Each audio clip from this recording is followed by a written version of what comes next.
waking up, chirping and ruffling feathers. Doves coo in the eaves, and my dog snuffles into her blanket, too cozy to get up. Cat has gone to find some nibbles, and it's time to look for another hidden treasure in the pile of old books. You might walk past this one, a plain orange and white paperback with a standard emblem of the penguin, a symbol of sturdy reading material. Are you ready? Cup of tea in hand? Here we go. Chapter 1, Paragraph 1. The story begins. When I was a small boy, at the beginning of the century, I remember an old man who wore knee breeches and worsted stockings, and who used to hobble about the street of our village with the help of a stick. He must have been getting on for 80 in the year 1807, earlier than which I suppose I can hardly remember him, for I was born in 1802. A few white locks hung about his ears. His shoulders were bent and his knees feeble, but he was still hale and much respected in our little world of Paleham. His name was Pontifex.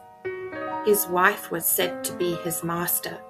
I have been told she brought him a little money, but it cannot have been much. She was a tall, square-shouldered person. I have heard my father call her a Gothic woman, who had insisted on being married to Mr. Pontifex when he was young, and too good-natured to say nay to any woman who wooed him. The pair had lived not unhappily together, for Mr. Pontifex's temper was easy, and he soon learned to bow before his wife's more stormy moods. Mr. Pontifex was a carpenter by trade.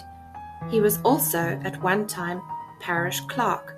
When I remember him, however, he had so far risen in life as to be no longer compelled to work with his own hands. In his earlier days, he had taught himself to draw. I do not say he drew well, but it was surprising he should draw as well as he did.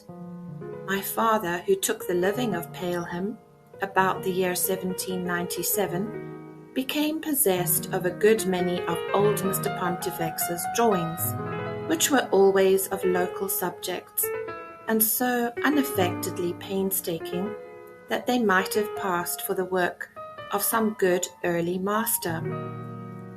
I remember them hanging up framed and glazed in the study at the rectory, and tinted as all else in the room tinted, with the green reflected from the fringe of ivy leaves that grew around the windows.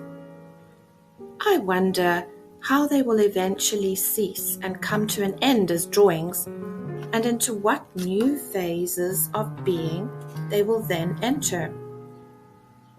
Not content with being an artist, Mr. Pontifex must needs also be a musician. He built the organ in the church with his own hands, and made a smaller one which he kept in his own house. He could play as much as he could draw, not very well according to professional standards, but much better than could have been expected. I myself showed a taste for music at an early age, and old Mr. Pontifex, on finding it out, as he soon did, became partial to me in consequence. It may be thought that with so many irons in the fire, he could hardly be a very thriving man, but this was not the case. His father had been a day labourer, and he himself begun life with no more capital than his good sense and good constitution.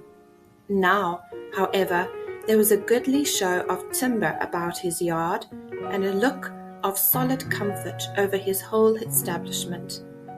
Towards the close of the 18th century, and not long before my father came to Paleham, he had taken a farm of about 90 acres, thus making a considerable rise in life.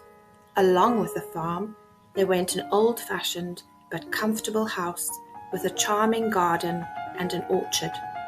the carpenter's business was now carried on in one of the outhouses that had once been part of some conventual buildings, the remains of which could be seen in what was called the Abbey Close. The house itself, embosomed in honeysuckles and creeping roses, was an ornament to the whole village, nor were its internal arrangements less exemplary than its outside was ornamental. Report said that Mrs. Pontifex starched the sheets for her best bed, and I can well believe it.